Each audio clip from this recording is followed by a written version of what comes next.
Encounter हो गया, opposition सवाल उठा रहे हैं, बाकी लोग सवाल उठा रहे हैं, क्या कहना है? सबसे पहली बात यह है कि जो अपोजिशन के लोग हैं उनसे मेरा पहला सवाल ये कि आपको नहीं लगता कि बदलापुर में जिन 2 नन्ही मुन्नी बच्चियों का यौन शोषण हुआ था उस पीड़ित परिवार को न्याय मिला है?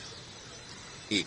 दूसरी बात, जो एनकाउंटर से पहले उस आरोपी ने जिस तरीके से पुलिस की रिवॉल्वर छीनने की कोशिश कर उन पे हमला करने की कोशिश की, अगर पुलिस वालों को कुछ हो जाता तो बदलापुर में जो हुआ था कल उसका बदला लिया गया है और मैं इसका पूरी तरह समर्थन करता हूं। मैं ये नहीं कह रहा हूं कि एनकाउंटर कानून है, एनकाउंटर कानून नहीं होता, एनकाउंटर एक अपवाद होता है, लेकिन कभी कभी ऐसे हैवान, ऐसे जो अमानवीय लोग हैं, ऐसे जो दरिंदे हैं, जो हमारी नन्ही नन्ही बच्चियों के साथ, बहू बेटियों के ऊपर बुरी नजर रखते हैं, उनकी आंखें फोड़ने का इंतजाम करना ही चाहिए।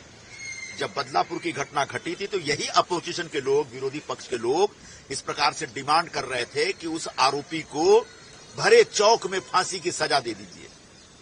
तब वो कौन से कानून की बात कर रहे थे?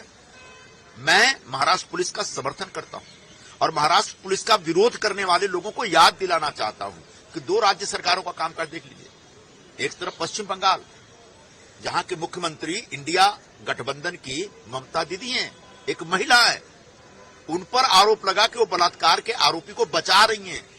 उनके खिलाफ लगातार 2 महीने तक आंदोलन चले, तब जाके ममता दीदी झुकी। कांग्रेस की जो सहयोगी ममता दीदी है तब झुकी हैं। आज कांग्रेस जब महाराष्ट्र में एक बलात्कारी को सजा दी गई है उस पर आंसुएं बहा रही है।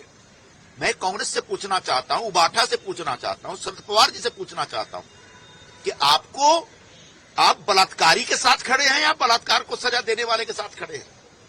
अब ममता बनर्जी के यहां जो हुआ उस पर तो आज तक कुछ बोले नहीं, बदलापुर पे खूब पॉलिटिक्स की। अब जब न्याय मिल गया है तब इस पे कम से कम राजकारण नहीं होना चाहिए, राजनीति नहीं होनी चाहिए, स्वीकार करना चाहिए।